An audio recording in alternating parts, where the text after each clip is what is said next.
Morning guys, eto nakapagdilig na kami ng mga puno.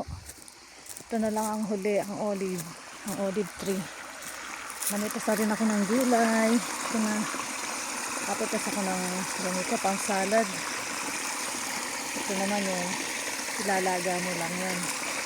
Tapos lalagyan mo ng lemon and olive oil. Ayan, napitas ko today.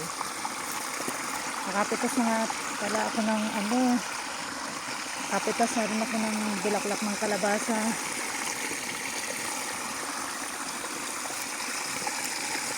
Papalamanan ko yung bulaklak ng kalabasa ng bigas, tomato, pang vegetarian yung gagawin ko. Ito naman yung tubig. Ito ang huling patubig namin sa araw na to. Puno ng olive.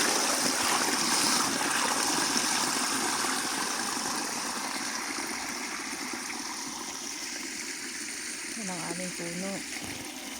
Okay guys, have a nice day.